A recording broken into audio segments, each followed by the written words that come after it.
I was always curious to know if there is an unauthorized way to connect to a system. That's how I got into cyber. These updates, it's like the red light on your dashboard of your car. If it starts flickering, you need to go to the garage or the car dealer. Yeah. I think most people, and especially the ones that are in pen testing, red team, let's call them white hat hackers. Yeah, they need to be curious as well. Hello, viewers. Today I have Koen Marius on the show, Cybersecurity Leader at PWC Luxembourg. With his extensive experience as CISO and CTO, Koen advises large organizations on long term cybersecurity strategies across various industries. He's known for making complex security topics understandable for boards and executives. I am extremely excited to have him here, so let's start right away. Hello, Koen. Hello, Rema, and thank you for the intro.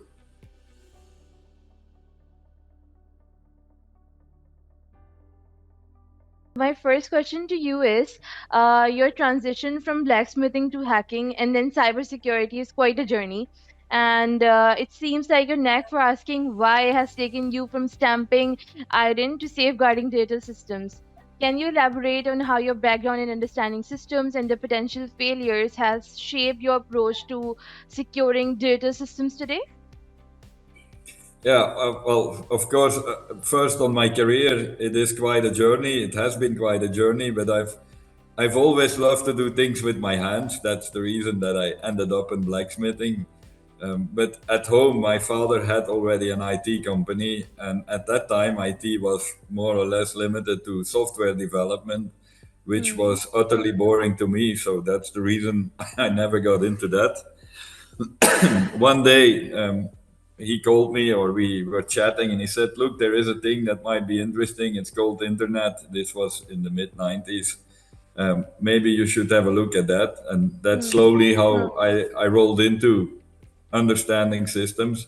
I've always been eager to understand how they talk to each other.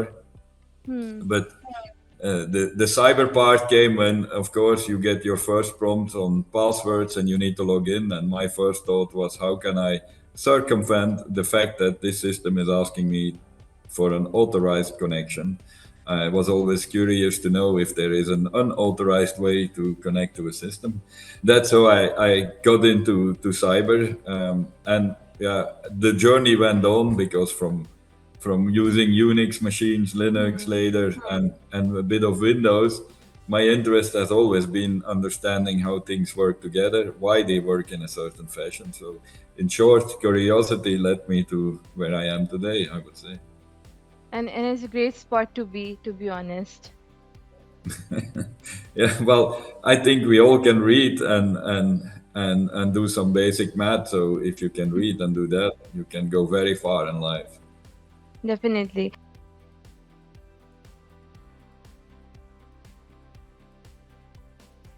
Okay, so how has the cybersecurity landscape evolved since you started your career, and how have you adapted to these changes? Well, if you look at the early days of networking, systems were more or less passive, meaning that you, as an end user, you would not interact. Systems would change or exchange data with each other based on scripts or programs that were run. There was Hmm. very little interaction. I think the first big change became when e-commerce was around the corner, e-banking started. It became a transactional mechanism where users had to identify and authenticate and could engage with the system and give it commands, etc. I think that was the biggest change. And again, it evolved almost naturally because I remember people saying, like, what are we going to do with the internet? There are only static websites in those times on that, until people recognize, look, but I can also download stuff from the internet that I can use, Hmm. for example, a driver. Because prior to internet, if you had to update your machine, you had to write to the vendor and he would send you a CD or a floppy disk, even worse. So yeah, big changes were coming through that interaction. And of course, with that interaction, security became a bit more complex because suddenly we also had to think about encrypting data in transit, perhaps encrypting data at rest. We needed to find other ways to identify users. It was highly complex for the non-literate IT user at that time. So I think that was the biggest evolvement. If I look Hmm. back from that period till today, to me it didn't change a lot. Apart from the fact that today we live in an era with Gen AI, and of course you cannot trust what you see anymore. That's a different ball game. But in fact, the big bricks were Definitely. already there: encryption, multi-factor authentication, interaction. Yeah, I think those were the difficult parts. Yeah, nowadays everything is connected. Of course, it's a lot more than it used to be 25 years ago. Definitely. But of course, if you have a basis and a basic understanding on how technology works, Hmm. you still you only have to add up. It's not that somebody starts from scratch. I mean, nobody did that. You learn while you do it, and you get across new technologies, new concepts. And if you're eager to learn and curious, you read up on it. I think it's almost natural for everybody that I know in the security world. Definitely. So you just have to be curious to be where you are today. Yeah, yeah. I think no, most people, and especially the ones that are in pen testing, red team, let's call them white hat hackers. Yeah, they need to be curious as well. Excuse me, and very creative, because you always have to find new ways how to use an exploit. I think that's one of the basic requirements of a good security Definitely. engineer, consultant, or whatever you call it.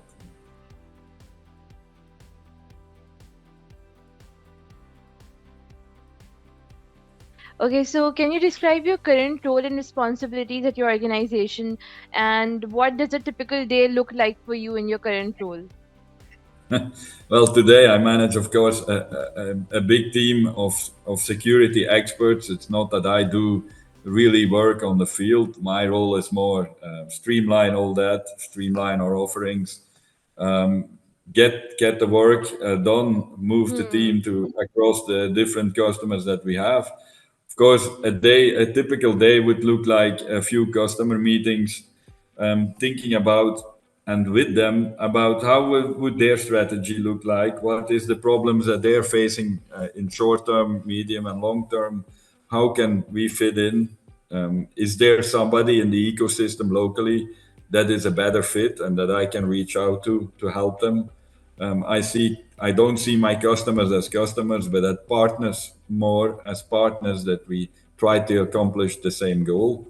Um, if everything goes well in a day, then I would also have meetings with the team to understand if there is an issue. That do I need to unblock something, call Hmm. somebody, help them with something, sit around the table from time to time and brainstorm on how we can solve an issue that we've been thrown at from a customer.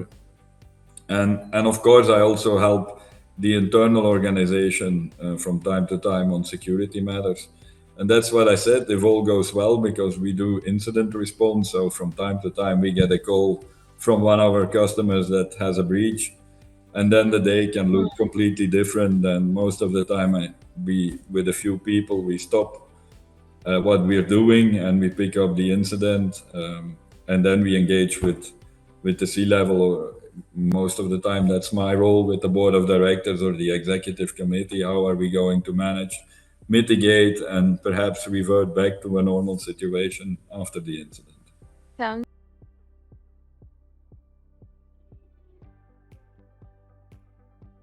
Now, my next question to you is, how did you get started with public speaking, and what motivated you to continue? Well, nothing motivated me really to continue. I remember you asking me that. I The only thing motivation that I have is, if my knowledge or the things that I think about, if I can share it with somebody and they get something out of it, that's the only goal I have. And it's not really a motivation, but that's how I look at it. Hmm. I started in 99 by almost coincidence. At that time, there wasn't so much to do about security, and it was mostly called IT security.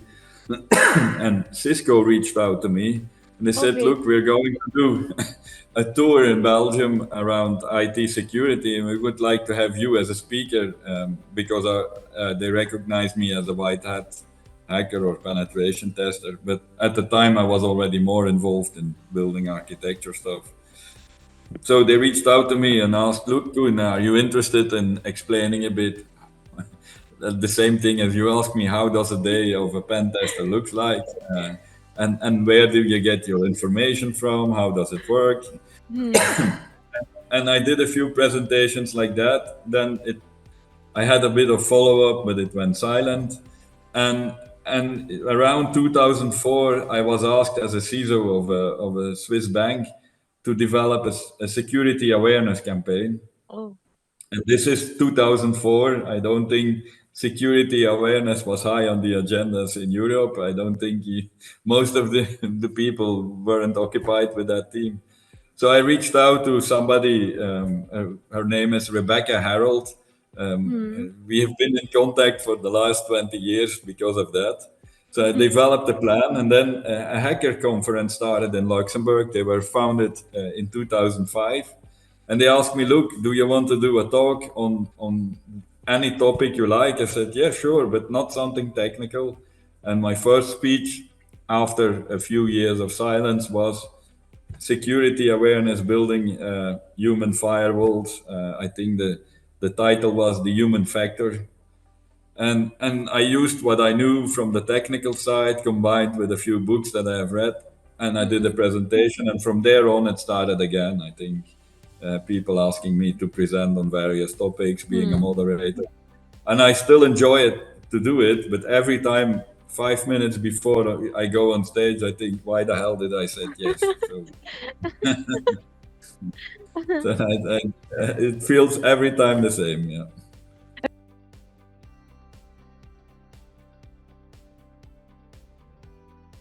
So I heard you emphasizing the importance of common sense in cybersecurity during your TED talk. What practical tips or behaviors would you recommend to everyday users to stay safe online beyond the technical solutions? Yeah. Well, one of the things is people tend to forget, I suppose, when you're online, that you still need to think like you are in the physical world. I'll give you a simple example. Sure. We have an issue with phishing and spam emails because people Hmm. click on the links.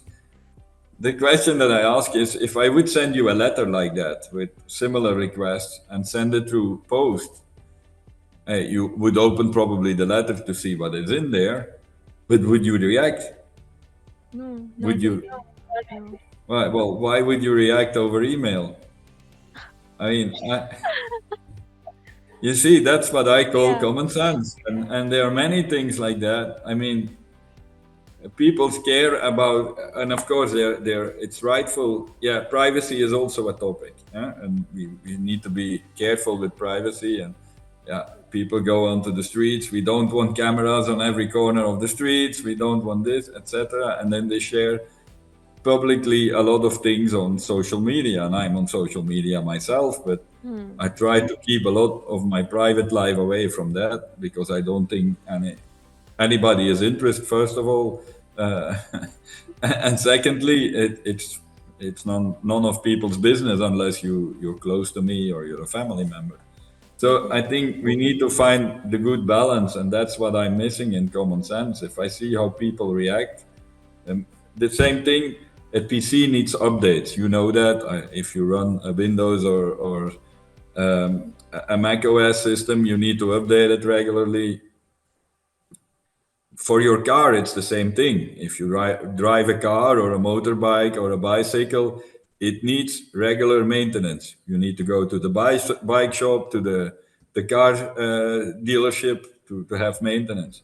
Your Hmm. computer says it needs maintenance by clicking Hmm. on updates, install it now. Why don't you do it just to win 10 minutes and get in trouble afterwards?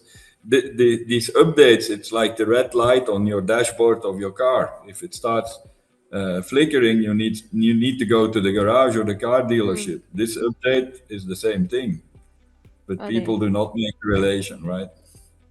Definitely, definitely.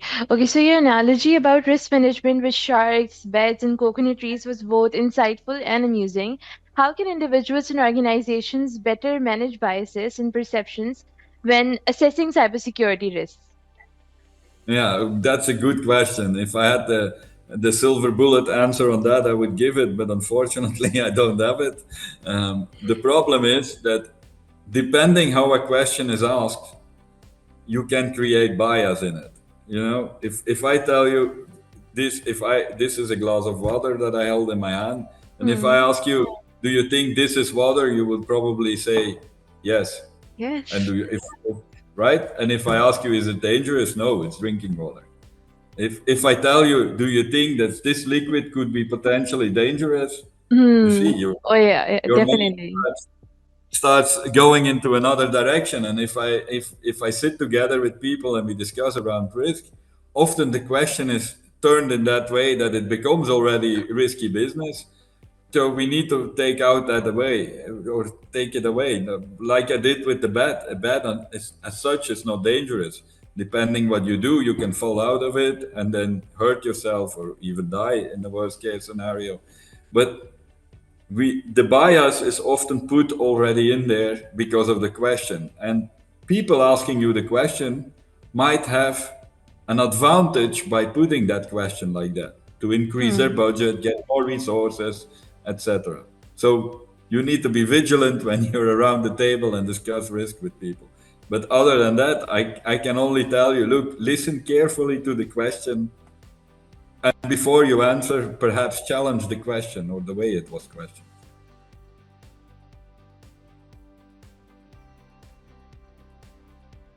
So how do you keep your knowledge and skills up to date in such a rapidly changing field? I read a lot, and of course, people like you and your colleagues, yeah, you challenge me, so I need to think about subjects as well. Like today, some of them I've never really thought about. Um, that's one thing. I read a lot. I also go to conferences. I also listen to Hmm. other speakers. Of course, YouTube is great for that. You can find any topic you like to learn about, and you will find definitely somebody that has the insight. So, yeah, you need to follow up. But reading is the message, I would say. Yeah. Nice.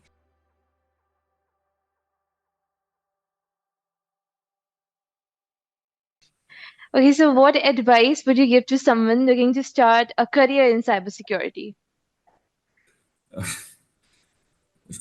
Do something else, but no, just kidding. Go think twice. No, I think you need to distinguish a few things. Do your Is your ambition a career in technical parts, being a white hat hacker, building security architecture, secure software development, or do you feel more like I like to do governance, risk, and compliance. I like to learn more about ISO, NIST, regulation, how risk management works, stuff like that. It's already two very distinctive paths within security. And perhaps a third one, are you very analytical in thinking? Maybe forensics is a good thing for you, being a forensics engineer or consultant during an incident, working in a very structured way, being very analytical. You need to think about that a bit so that you can choose the right university or the right direction when you go to university. Because we see, of course, Hmm. a lot of different profiles. And once you have made that choice, I would say follow your heart in that sense and go in that direction. Do what you like, because otherwise it will be very stressful, I think, to keep up with all the changing things, like you say. Yeah. Definitely.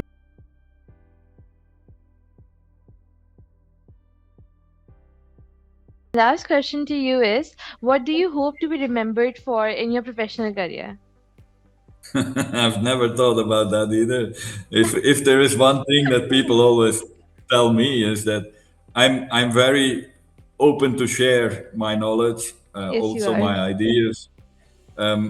If I would be remembered for sharing, then it's fine for me. But to be honest, I couldn't care less what I'm remembered for. Um, I think that should be the message for all security people. We need to Hmm. share what we know. Um, Otherwise, it will be difficult. We only get better by sharing our ideas and challenge them. Perhaps not everything that I say will work, and it's the same for anybody else. But that's the main goal, I think, in life of a security professional is keep sharing what you know. Perfect, perfect, Quinn. I love chatting with you. It was a great talk, and thank you so much for joining us today. Thank you for having me.